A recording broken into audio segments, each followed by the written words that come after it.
നമുക്ക് അടുത്ത പാർട്ടിലേക്ക് പോയാലോ? പേടിക്കുന്ന ചേച്ചി, ഞാനും ശിവൻകുട്ടി ചേട്ടനും തമ്മിൽ അത്രയ്ക്ക് ആത്മബന്ധ. മാത്രമല്ല എനിക്ക് കുഞ്ഞുങ്ങളെ നല്ല ഇഷ്ടമാണ്. വളരെ കുറഞ്ഞ സമയം കൊണ്ട് തന്നെ നീലൻ അവരുടെ വിശ്വസ്ത പിടിച്ചു പറ്റിയിരുന്നു. കുളി കഴിഞ്ഞ് വന്ന ശിവൻകുട്ടി നീലനെ അവൻ്റെ കയ്യിലിരിക്കുന്ന കുഞ്ഞിനെയും കണ്ടൊന്ന് പേടിച്ചു. നീ എന്താ ഇവിടെ? അയാൾ ഭയം മറച്ചു വെച്ച് ചോദിച്ചതും നീലൻ്റെ മുഖത്തൊരു ചിരി തെളിഞ്ഞു. അത് അയാളുടെ നെഞ്ചെടുപ്പ് കൂട്ടാൻ തക്കതായിരുന്നു. അതെന്ത് ചോദ്യം ചേട്ടാ? ഞാൻ നമ്മുടെ മറ്റേ കാര്യം സംസാരിക്കാൻ വന്ന എൻ്റെ ഭാര്യയെക്കുറിച്ച് മുമ്പേ ആണ് കാര്യങ്ങൾ പറഞ്ഞേ. അപ്പം തന്നെ ഞാൻ ഇവിടേക്ക് വന്നു. ചേട്ടൻ പോയി വേഗം ഈ വേഷം മാറി വന്നേ. ചിരിച്ചുകൊണ്ടുള്ള നീലൻ്റെ സംസാരം കേട്ട് എന്തുകൊണ്ട് അയാളിൽ ഒരു ആശ്വാസം നിറഞ്ഞു. മോൻ വാ, ഉറങ്ങാറായില്ലേ? ശിവൻകുട്ടി നീലൻ്റെ കയ്യിൽ നിന്ന് കുഞ്ഞിനെ വാങ്ങി.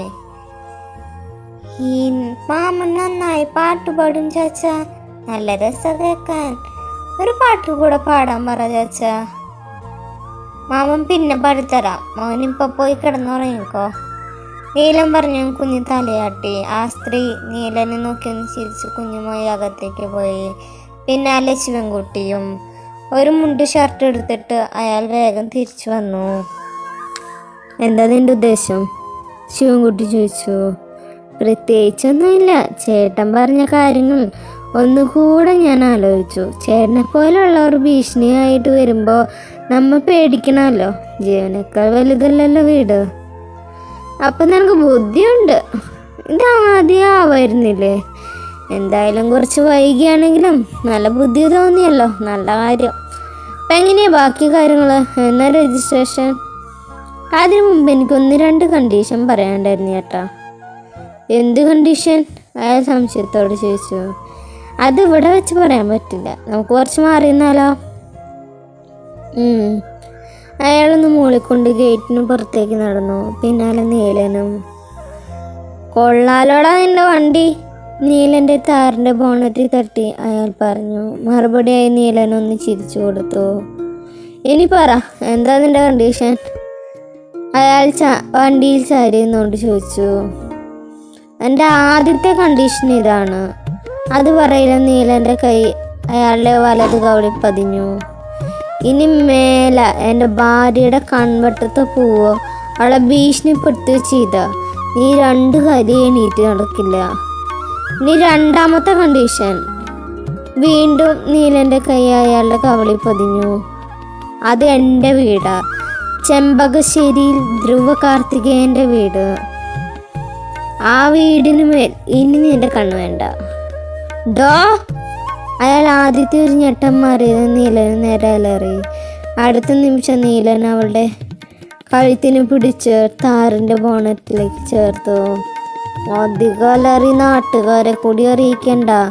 ഇതോടെ നിർത്തിക്കണം നിന്റെ ഓലപ്പാമ്പ് കളിപ്പിച്ചിട്ടുള്ള കളി. ഇനിങ്ങാനും വിചാരിച്ച കാർത്തികേയനെ പേടിപ്പിക്കാനും പറ്റില്ല, ഓർത്തോ. നീ കരുതും പോലെ നാട്ടിൻ പുറത്ത് ഒരു ശുദ്ധനല്ല ഞാൻ. നിനക്കറിയാത്ത വേറെ ഒരു കാർത്തി കൂടിയുണ്ട്. നീലൻ അയാളെ പിന്നിലേക്ക് തള്ളി. ശരിക്കും ഞാൻ ഇവിടേക്ക് വന്ന് താൻ 2 കണിയിൽ നീട്ടി നടക്കരുതെന്ന ഉദ്ദേശത്തോടെയാണ്. പക്ഷെ ആ ചേച്ചിയുടെയും കുഞ്ഞിനെയും കണ്ടപ്പോൾ എനിക്കതിന് മനസ്സ് വരുന്നില്ല. എന്നാൽ ഇനിയും താൻ ഇതിൻ്റെ പുറകെ വരാനാണ് ഭാവമെങ്കിൽ ഞാൻ മറക്കുമെല്ലാം. മനസ്സിലാവട ശിവൻകുട്ടി ചേട്ടോ? അവനത് പറഞ്ഞു. അയാൾ ഭയത്തോടെ തലയാട്ടി. എന്നാൽ ഇനി പോയി ചേട്ടൻ ഭക്ഷണമൊക്കെ കഴിച്ച് കിടക്കാൻ നോക്ക്. ചേച്ചി കാത്തിരിക്കുന്നുണ്ടാവും. മോനോട് എന്നോട് എൻ്റെ അന്വേഷണം പറയണേ.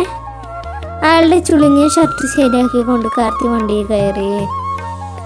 എന്നെ നോക്കി നിൽക്കാതെ വീട്ടിൽ കയറാൻ നോക്കിയേട്ടാ, നീലൻ ചിരിയോടെ പറഞ്ഞു. അയാൾ അകത്തേക്ക് കയറി. നീലൻ വണ്ടി മുന്നോട്ടെടുത്തു. നീലൻ ശബ്ദമുണ്ടാക്കാതെ വാതിൽ തുറന്ന് അകത്തേക്ക് കയറി. തിരിഞ്ഞെടുക്കുന്ന അപ്പുവിന് അരികിലായി വന്ന് അവളെ ചുറ്റിപ്പിടിച്ച് കിടന്നു. നീ എന്തെങ്ങനെ വേർതിരിക്കണേ? തിരിഞ്ഞു നോക്കാതെ തന്നെ അപ്പു ചോദിച്ചു. അത് ഇവിടെ നല്ല ചൂട്, അതുകൊണ്ട് ഒന്ന് പുറത്തേക്ക് ഇറങ്ങിയതാ.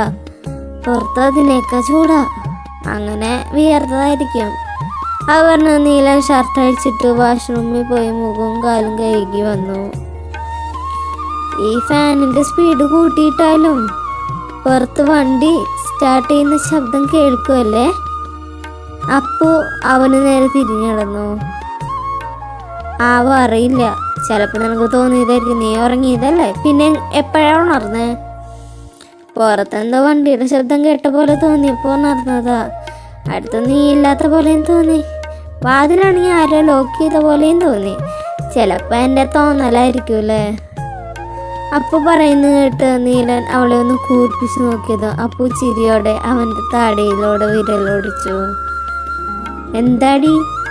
ഒന്നുമില്ല. അത് പറഞ്ഞ് അവൾ അവൻ്റെ ചുണ്ടിലേക്ക് തന്നെ ചുണ്ടുകൾ ചേർത്തു. ദീർഘനേരത്തെ ചുംബനത്തിന് ശേഷം അവൻ അവളിൽ നിന്ന് അകന്നു മാറി ഉറക്കെ ചിരിക്കാൻ തുടങ്ങി. അതുകൊണ്ട് അപ്പു അവനെ സംശയത്തോടെ നോക്കി. പണ്ട് ഞാനൊരു ഉമ്മ തരാൻ പറഞ്ഞ് പിന്നാലെ കാല് പിടിച്ച് നടക്കണമായിരുന്നു. അവൾക്ക് ഉമ്മ വയ്ക്കുന്ന ഇഷ്ടമല്ല പോലും. എന്നിട്ട് ഇപ്പം എന്തായി? ഞാൻ ഉറങ്ങി. അവൾ വേഗം കണ്ണടച്ച് തിരിഞ്ഞു നടന്നു. അപ്പോഴേക്കും എൻ്റെ കുഞ്ഞിപ്പെണ്ണ് പിണങ്ങിയ എന്നെ ഉമ്മ തന്നുണർത്തിയിട്ട് നീ പുറങ്ങാൻ പോവാണ്. നീലൻ അവളുടെ പിൻകഴുത്തിലായി മുഖം ചേർത്ത് അവളൊന്ന് ഉയർന്നു പൊങ്ങി. ഇരുവരുടെയും ശ്വാസം മുറിയിൽ അലയടിച്ചു. അവൻ അവളിൽ ഒരു മഴയായി പെയ്തിറങ്ങി. വീണ്ടും മതി വരാതെ അവർ പരസ്പരം പുണർന്ന് അന്നത്തെ രാവ് പകലാക്കി. അവളുടെ പ്രണയച്ചൂടിൽ അവൾ അലിഞ്ഞില്ലാതെയായപ്പോൾ അവൻ അവളിൽ പുതിയ പ്രണയകാമം രചിച്ചു. പുലർച്ചെപ്പോഴും ഇരുവരും ഉറങ്ങിപ്പോയി. പിറ്റേ ദിവസം അപ്പു ക്ലാസ്സിൽ പോകുന്നില്ല എന്ന് കരുതിയെങ്കിലും അനഘ നിർബന്ധിച്ചുകൊണ്ട് അപ്പു പോകാൻ റെഡിയായി. ആദ്യമേക്ക് ഇപ്പോൾ ബെഡ് റെസ്റ്റാണ്, അതുകൊണ്ട് തന്നെ ക്ലാസ്സിൽ വരുന്നില്ല. അതിനാൽ അപ്പു ഇപ്പോൾ പോകുന്നതും വരുന്നതെല്ലാം ഒറ്റയ്ക്ക് തന്നെയാണ്. നീല ഒന്ന് ഒതുങ്ങിയിരിക്കുമോ? അല്ലെങ്കിൽ തന്നെ നേരം വൈകി. അതിന് ഞാൻ ഒന്നും ചെയ്യുന്നില്ലല്ലോ. നമുക്കൊന്നും അറിയുന്നില്ല. അവൾ തൻ്റെ അരയിലൂടെ ചുറ്റിപ്പിടിച്ചിരിക്കുന്ന നീലൻ്റെ കൈയെടുത്ത് മാറ്റി കണ്ണാടിയിൽ നോക്കി മുടി കെട്ടാൻ തുടങ്ങി. ഇനി ഞാൻ കാരണം നേരം വൈകണ്ട, ഇങ്ങതാ ഞാൻ ചെയ്തു തരാം. നീലം ബലമായി അവളുടെ കയ്യിൽ നിന്ന് ചീപ്പ് വാങ്ങി മുടി കെട്ടി. ശേഷം നെറ്റിയിലൊരു പൊട്ട് വെച്ച് കൊടുത്തു. ഒപ്പം നെറ്റിയിലൊരു ഉമ്മയും. കാതിൽ കമ്മലിട്ടു. ഒപ്പം കാതിലൊരുമ്മ. ഷാള് കുത്തിക്കൊടുത്തു. തോളിലൊരുമ്മ. വാച്ച് കെട്ടിക്കൊടുത്തു. അച്ഛൻ കയ്യിലൊരുമ്മ. ഒരരഞ്ഞാണം കൂടി ഉണ്ടായിരുന്നെങ്കിൽ നന്നായിരുന്നല്ലേ? കുസൃതി ചിരിയോടെ നീലൻ ചോദിച്ചതും അവൾ അവനെ കൂർപ്പിച്ച് നോക്കി.